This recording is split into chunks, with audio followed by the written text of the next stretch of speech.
16일 헌법재판소에서 최순실 씨가 증인으로 증언을 했습니다. 여기에서 탄핵 소추위 측하고 박 대통령 측 변호인단 이 양측의 질문을 받고 답변을 했습니다. 여기에서 몇 가지만 여러분께 말씀을 우선 드리겠습니다. 대체로 소추위 질문에 모른다, 그런 사실 없다, 거의 참여한 적이 없다 등등으로 이렇게 전부 잘라버리고 증거를 대라 이렇게 해서 증거를 대라, 증거를 대라. 그리고 또 이런 말도 하게 됩니다. 어떻게 8조 원을 독일로 가져갈 수 있겠으며 몇십 개 페이퍼 컴퍼니를 갖고 있겠느냐. 그런 소문을 퍼뜨린 사람은 엄벌에 처해야 한다고 흐느꼈다. 이랬어요. 엄벌에 처해야 한다. 이어 저는 산 목숨인데 우리나라에선 죽은 목숨이나 똑같다. 억울함을 호소했죠. 그리고 실제로 8천억이 있니 페이퍼 컴퍼니 500개를 만들었니 해가지고 우리나라 기자들이 독일 가서 나름대로 취재하고 조사를 하고 많이 그랬는데 거기서 해보니까 전부 맹탕이었다는 거지요. 어떤 기자 써놓은 거 보니까 허망했다는 거지요. 이게 거의가 확인된 게 아무것도 지금까지 사실 없는 것을 가지고 한 건 사실인데, 그러니까 최 씨는 증거를 좀 대다오 이런 게 이제 나오는 거예요. 증거. 그리고 태블릿 PC에 대해서도 이런 말을 하게 됩니다. 저는 근본적으로 누르는 거 외에 찍어서 사용하는 걸 모른다. 태블릿 PC가 자꾸 나온다는데 검찰은 보여주지도 않는다. 이렇게 말했어요. 변호인 측이 이유가 무엇이라고 생각하느냐 하고 질문하니까 모르겠다. 검찰이 강압 수사만 한다. 수사가 아니라 자기네들이 정해놓은 방향으로 하니까 정말 힘들었다. 이렇게 토로했어요. 이게 무슨 말이죠? 검찰이 어떤 방향, 목표를 정해놓고 너 이랬지 않냐 이렇게만 했다는 건가요? 증거도 안 내놓고? 증거도 보여주지 않고? 아무튼 아직까지 최 씨는 태블릿 PC를 본 적이 없는 건 확실한가 봅니다. 여태까지 못 봤다는 거죠. 그리고 또 이런 게 있습니다. 이거는 소추위 측에서 질문한 거지요. 신문조서에 보고 날인했지 않냐 이러고 이제 질문을 해요. 그러자 독일에서 오자마자 했기 때문에 제대로 된 것이라 인정하지 않는다. 그렇게 하고 검찰의 신문조사가 적법하게 작성된 것이 아니라고 주장했다. 이것이 이제 또 요점입니다. 조서에 변호인과 함께 확인하고 읽었다는 도장이 찍혀 있었다고 반문을 해요. 그러니까 새벽 1시 35분인데 얼마나 피곤하고 쓰러질 지경인지 아느냐. 거의 뻗어 있었다 이렇게 말해요. 거의 뻗어 있었다. 그렇게 이 말은 비몽사몽 간에 어떻게 된지 모르겠다는 거죠. 비몽사몽 간에. 아무튼 저는 미래재단 WK 어디를 통해서도 돈을 한 푼도 받은 적 없다. 제 통장 이익을 받은 적 한 번도 없다. 지금까지는 어떻게 됐든 실질적으로 국민의 눈에서 확인할 수 있는 건 없는 건 사실이죠. 아직까지는 없습니다. 그동안 언론 보도에는 여러 가지가 보도됐지만은 실체는 지금 아직 없는 거죠. 그러니까 이런 일 저런 일 관여했지 않냐? 또 문화체육관광부 예산 지원 상황 이런 거 물을 때도 문체부를 왜 저한테 물어보느냐? 제가 직접 참여했다는 증거 있느냐? 이와 같이 이제 다 말을 했습니다. 그래서 아직까지 실질적으로 이거다 하는 건 지금 없습니다. 없고 원래 처음부터 언론의 보도가 하도 바람에 낙엽 날리듯이 날렸기 때문에 또 확인된 게 실제적으로 없이 막 보도됐어요. 그렇게 됐는데 지금도 현실이 지금 그와 같습니다. 그런데 이재용 삼성 부회장이 구속되느냐 안 되느냐 이렇게 돼 있습니다. 특검에서 사전 구속영장을 청구했습니다. 그게 18일 오전 10시 30분에 피의자 신문이 있고 영장 실질 심사가 이루어져요. 그때 이제 결정하게 되겠죠. 구속을 하느냐 기각하느냐 이렇게 돼 있는데 이 삼성전자 하면은 우리 경제 사전에 영향이 엄청난 거죠. 삼성의 실질적인 지배자인 이 부회장을 왜 특검은 구속하려 할까요? 보통 구속이라는 것은 도주나 증거인멸의 우리가 있을 때 이제 구속영장을 보통 청구하고 또 구속되고 그렇잖아요. 그런데 이재용 부회장 정도 되면 도주한다? 그것도 아니고 또 증거인멸? 그것도 이미 그 전에 다 압수수색했고 왜 꼭 구속을 해야 될까요?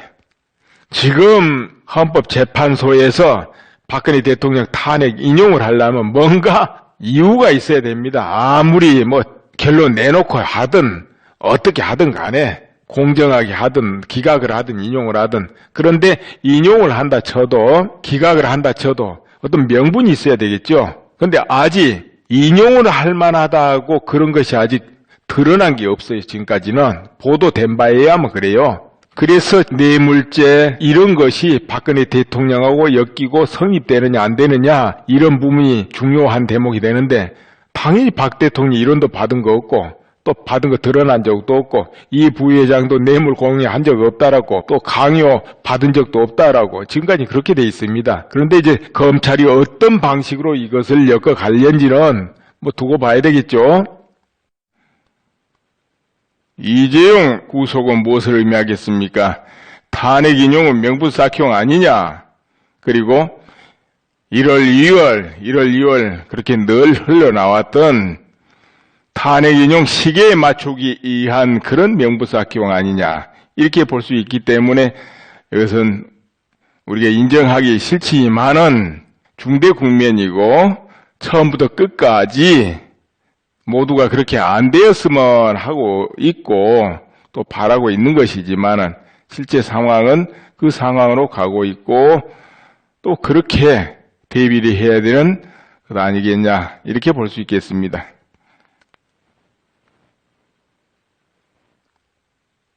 그리고 역대 정권들이 대부분이 공익재단 이름으로 기금을 조성했습니다. 통치행위로 그렇게 했습니다. 대체적으로 규모들이 이제 매우 컸지요. 그런데 박근혜 대통령은 K미를 해봐야 규모가 뭐 800억 미만이가 이렇게 조그마해요. 규모도 뭐 크지도 않아요. 그런데 지금 그렇게 엮여 들고 있죠. 그렇다면은 삼성전자에서는 이렇게 해보면 어떨까 모르겠네요.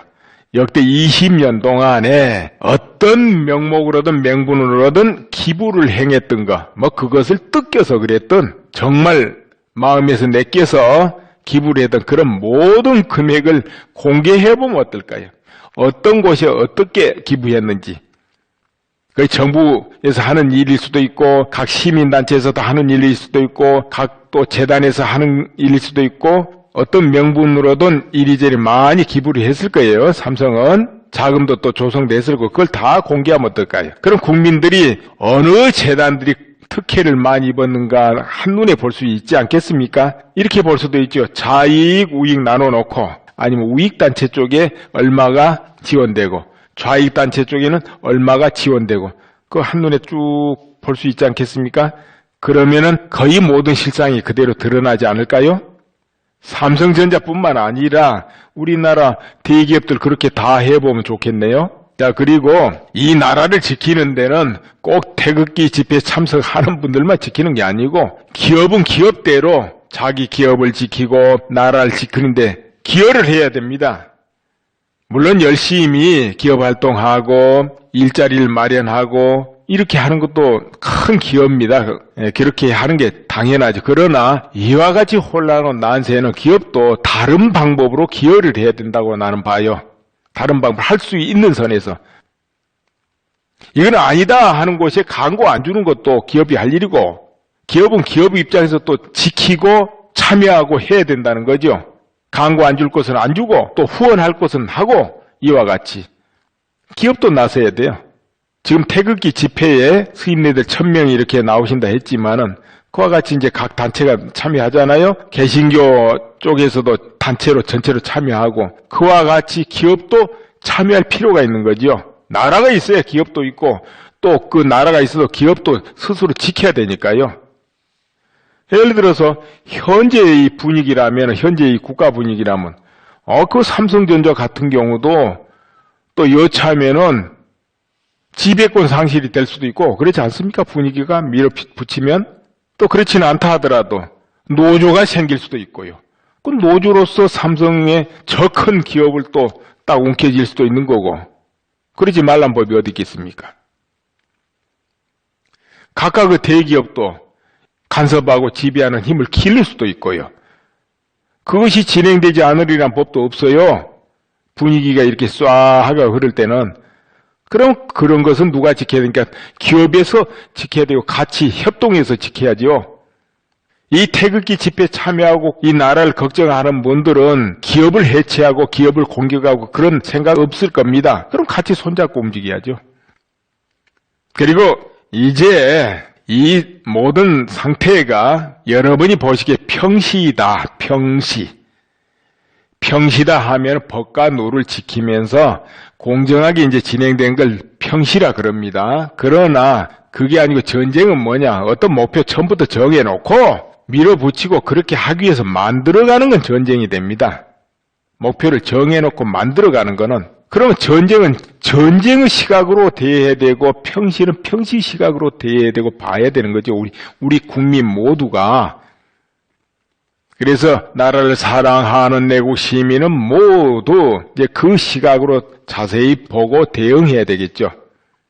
이제 앞으로 이 태극기 집회도 평일로 전환해서 우선 기각이냐 인용이냐 이게 중요하지 않습니까? 그러니까 헌법재판소 앞에 수만이 모여서 요구를 하고 때로는 항의하고 그렇게 해야 되지 않을까요? 특검 앞에서도 그렇게 하고 또 정말 열성적으로 할 사람들 그런 분들 좀 튼튼한 분들 한 10,000명 정도 해가지고 1,000명 단위로 나눈다든지 또 100명 단위로 더 쪼갠다든지 이렇게 조편성을 해가지고 체계화해가지고 대응하는 방법도 있는 거예요. 뜻 있는 분들을 모아서 사수대라든지 돌격대라든지 어떤 그런 부서도 있어야 될 거예요. 또 구호도 지나가는 국민들 모두가 들어도 의문을 일으키고 쑥 들어오는 구호를 개발해야 되지 않겠냐 이런 겁니다. 예를 이렇게 들어보자면 백해무익 내란국회 해산하라 또는 요즘 특검이 많이 걸리죠 여러분. 그러면은 해체하자 정치특검 그리고 허위 언론 폐쇄하고 바른 언론 만들자 이와 같이 전달하는 그런 어필하는 구호를 개발해서 하는 게 좋지 않겠냐 이렇게 싶네요. 지금 굉장히 빨리 뭐가 진행되고 있지 않습니까? 그래서 시위하는 것도 조금 전에도 말씀드렸습니다만은 지금 중요한 것이 헌법재판소 그리고 또 특검 그리고 국회 그러니까 이 세 군데 제대로 평일에 그것도 수천 명, 10,000명이 가서 시위하고 요구하고 항의하고 이것이 필요할 것 같아요. 저 토요일 날 대대적으로 하는 것도 좋지만은 직접 눈앞에 이루어져야 되거든요. 출퇴근할 때라든지 이렇게 뭐 조를 짜서 교대로 한다든지 그것은 거기서 더 발전시켜서 해보면 다른 또 좋은 방법이 나오겠죠.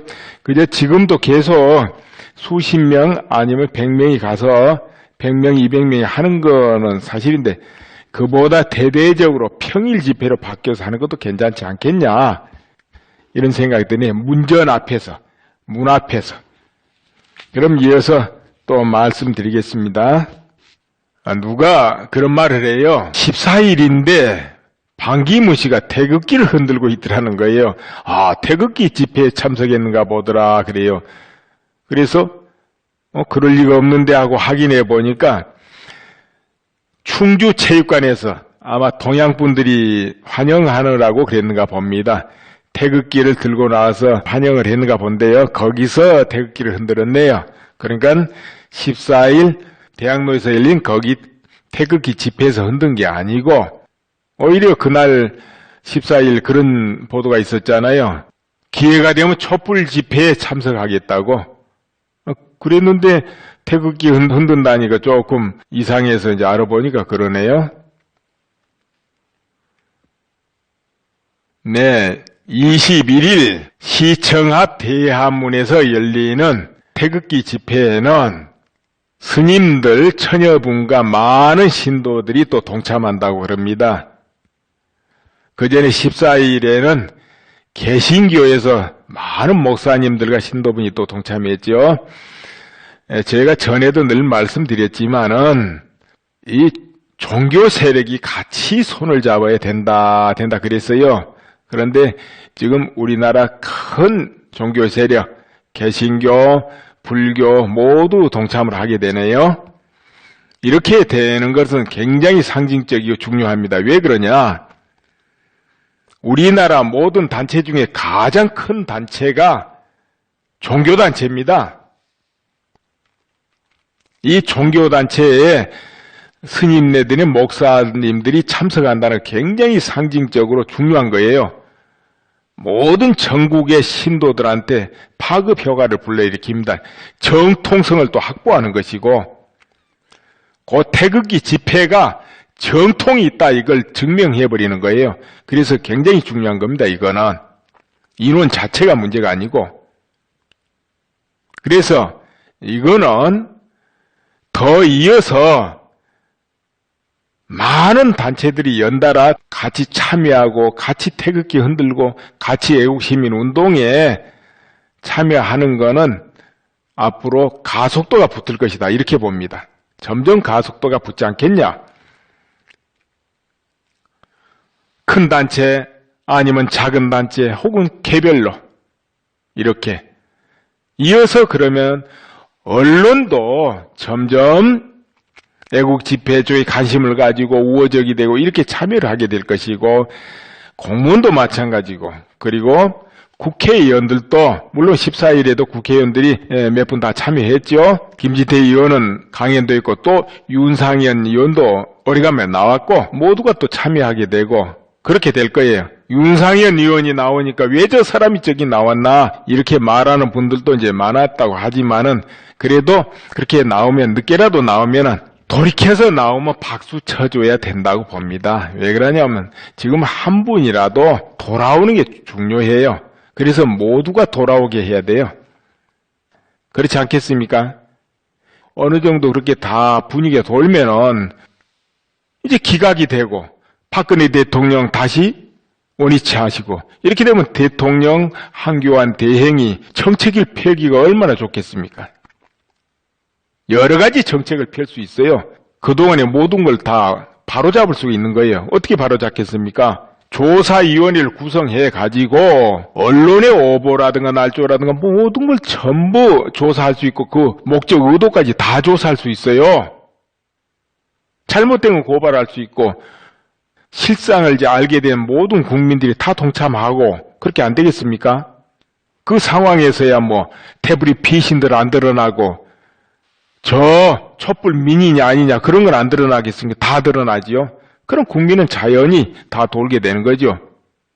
그렇게 되면 태극기 집회 또 애국 시민들이 국회도 해산해라 이렇게 요구할 수 있는 거예요. 국회도. 또 모든 지금 비리 수사 같은 거 거의 중단되다시피 한 거 다 강도 높게 다 조사할 수도 있고 그렇게 안 되겠습니까? 현재 국회 여러분 믿을 수 있는 구조입니까 지금? 어떤 견제 장치도 없잖아요. 속속 어떤 법안이 막 발의되지만 그걸 누가 들여다보는 사람도 없지 않습니까 지금? 그래서 이 혼란기에 조성되고 통과된 그런 법률은 다음에 다 무효화시켜야 되겠죠. 이제 또 이런 방법도 이제 그 다음에는 있을 겁니다. 나중에 대통령 선거를 딱 목표로 잡고 좀 빨리 땡겨서 하죠. 그렇게 하고 국회를 해산하는 조건으로 국민투표도 붙일 수도 있고 또 정말 애국 시민들이 걸기해서 책임을 추궁하고 또 법적으로는 모든 조사를 하고 이렇게 해서 또 국회를 새롭게 태어나게 하는 방법도 그때는 또 있겠죠. 근데 우선은 지금은 가장 중요한 것이 기각이냐 인용이냐 여기라는 거죠. 그래서 여기에 모든 초점이 맞춰져야 된다. 또 평상시라면 다 믿을만 안 돼요. 평상시 조건이라면 이것이 전쟁 조건이고 목표가 정해진 것이라면 정말 간단치 않죠. 정해진 코스대로 간다면 어떻게 막아야 되겠습니까? 어떻게 바꿔야 되겠습니까? 굉장히 고민해야 될 부분이에요. 그래서 기각이 됐을 때는 어떻게 될까? 이 부분에 또 이야기를 좀 드렸습니다만은 인용이 됐을 때는 또 어떻게 될까? 이제 이런 부분도 전부 각오를 하고 움직여야 되는 거예요. 전쟁이라면 예상하고 빗나갈 수 있는 게 전쟁이거든요. 그냥 공정하게 한다면 이렇게 되지 않겠는가 이렇게 되지만 그렇죠.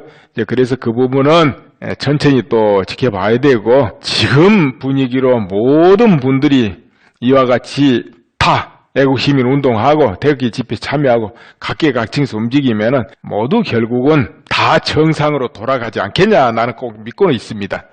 다만 현재 그런 난관이 없잖아 있다. 이걸 반드시 뚫고 나가야 된다. 이렇게 보는 거죠. 이기고 나가고 헤쳐나가고. 이어서 스님네들이 다 동참한다 하니까 호국불교 상징 사명대사 정신을 여러분께 말씀드리고 끝낼까요? 사명대사 정신. 그러니까 사명대사님은 그 공로야 또 임진왜란때 활동 상황이야 여러분이 모두 잘 아시는 거죠. 그런데 이제 정신만 한번 조명해 볼까 해요. 정신. 사명대사는 고고하게 저 깊은 산속에서 돌을 닦고 있던 선성입니다. 선사. 그러나 임진왜란이 일어나서 수많은 죄 없는 백성들이 도륙당하는 것을 보시고 불살생계를 열고 칼을 들고 일어나신 것입니다. 그리고 전국의 성군을 모아서 왜군과 싸우게 됩니다. 모두가 한 목숨 던져서 백성을 구제하려는 그 마음 때문에 정말 용감하게 싸우고 승승장구 모든 전투에서 다 승리합니다. 승군은 진 적이 없어요. 패한 적이 없습니다. 비록 조선 내내 탄압받고 천시당하고 온갖 수모 속에 불교가 세잔해져 갔지만은 그래도 그 상황에서 다 들고 일어난 것입니다. 그렇게 호의호식하고 큰소리치던 저 선비들은 뒷전으로 빠지고 도망치고 했어도 승군들은 그렇지 않았던 겁니다. 사명대사는 그 후에 울산성에 가등청정하고 한 3번 정도 만납니다. 가등청정. 거기서 가등청정이 기치창검을 늘어놓고 병사들을 도열시키고 험악하게 이어가는 분위기를 만들고 그 사이로 사명당이 통과하도록 합니다. 사명대사가 그 사이를 걸어가는 거예요. 그렇게 맞이하는데 사명대사 정말 기계당당, 위풍당당 그야말로 봄하늘 같은 분위기 그와 같이 들어오는 겁니다. 왜냐? 사명대사는 이미 마음의 생과 사가 끊어졌고 목숨도 삶도 전부 초월해 있는 상태입니다. 그리고 또 살고자 하는 마음이 없어요. 사람은 살고자 하고 어떤 상황을 개선하려는 마음을 내면은 걱정이 앞서고 두려움이 생깁니다. 특히 생사는 더하죠. 두려움이 앞서요. 그러나 그 자체가 마음에 터움같이 없게 되면은 두려움이 있을 수가 없습니다. 또 본래 그 모습이 그 바탕 속에 있기 때문에 과거, 현재, 미래 미련 두고 잡고 붙들고 할 게 없는데 어디 두려움이 있겠습니까? 가등청정과 대화 때 청정이 조선에 보물이 있습니까? 하니까 조선에는 보물이 없습니다. 보물은 일본에 있습니다. 그러죠. 일본에 어떤 보물이 있단 말이요. 하니까 그때 가등청정의 머리를 가리키면서 당신은 머리가 조선의 보물이요. 그랬어요. 왜 그래요? 그러니까는 당신은 머리에 현상이 많이 걸렸는데 모든 조선인들이 당신은 목을 베기 위해서 애를 쓴다. 그러니까 당신이 바로 당신 머리가 보물이다 이거죠.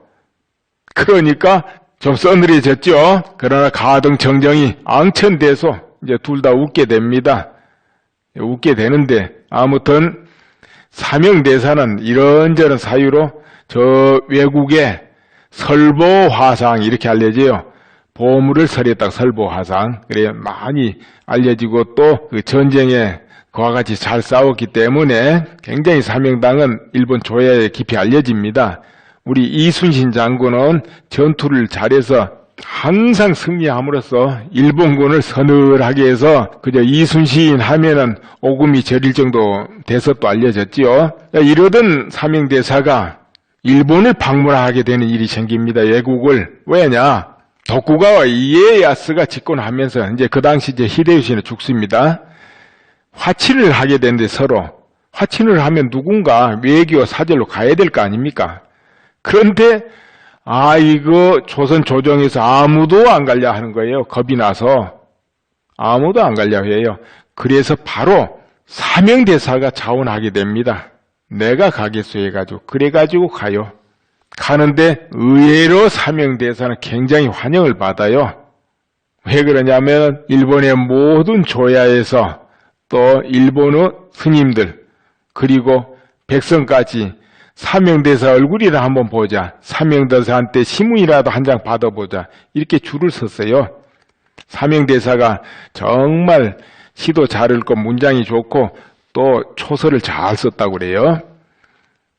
이제 이렇게 됐는데 이제 아무리 그렇다고 해도 도쿠가와 이에야스가 그저 그냥 사명대사 또 만나겠습니까? 시험을 해봐야죠. 정말 사명대사가 그만큼 도력이 있나 이렇게 하고 그런데 정말 시험해 보니까 너무 대단했어요. 왜냐? 가을 하늘 같고 서리빨 같고 그 어떤 요동도 없고 어느 상황에서도 단 한 치 흐트림도 요동도 없었더라 이거죠.